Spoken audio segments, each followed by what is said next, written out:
everybody. All right. Today I'm going to talk to you guys about leadership. And for those of you who don't know me, my name is Esposito, and I teach algebra and geometry at the Baltimore School for the Arts in Mount Vernon.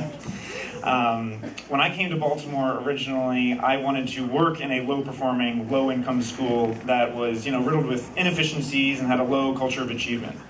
Like all of you, I wanted to be a part of a team that would help a school like that take its first steps in the right direction. But as many of you know, Baltimore School for the Arts, and you guys have made fun of me for it, doesn't necessarily have those types of problems. We have our problems, but not necessarily the ones that I expected. And at first, and to this day, I kind of feel guilty about that.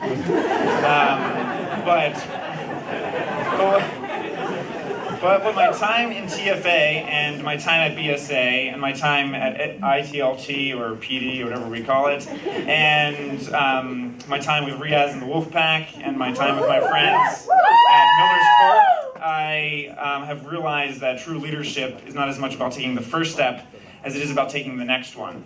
And I think that all of us have been dealing with that question, what is our next step?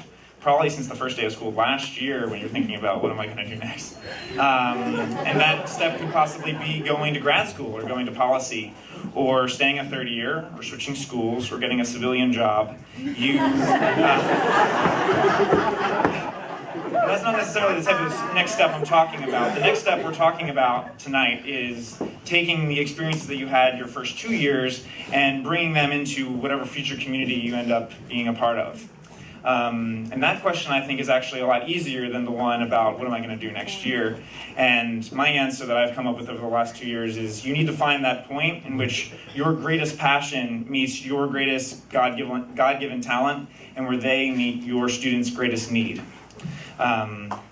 And if you can find that point, which is difficult, but you can find it, think about it. Because I'm just trying to think because I still don't know mine.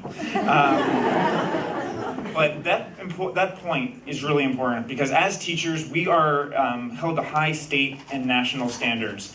But that doesn't necessarily mean that success should or will look the same for all of us. So your next step is important for you to think about because it's unique to you as mine is to me. And we need to find that next step because, as you know, our students are always watching us, and they are, awkwardly really perceptive about everything that you do.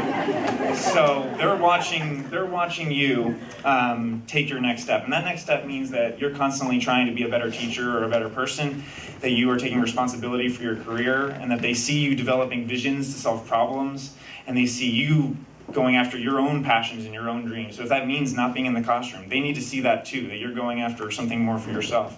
Because undoubtedly one day they're going to ask themselves, what if I don't want to be a teen mom? Or what if I don't want to be a drug addict or a drug dealer? Or what if I don't want to go to jail? Or what if I don't want to be dead by the time I'm 20? What if I don't want to drop out of high school? What is my next step? And when they ask that question, even if it's just for half a second, hopefully they've had a teacher that has showed them how to take it.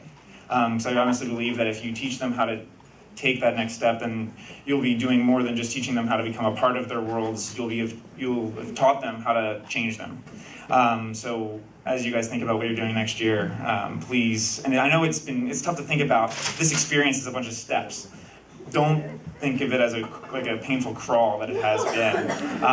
Really think of it as a very aggressive step that you've taken so far the last 2 years, and really tried to think about what your next step is and how can you make your communities better in your future, whether you're teaching in Baltimore or not. Thank you.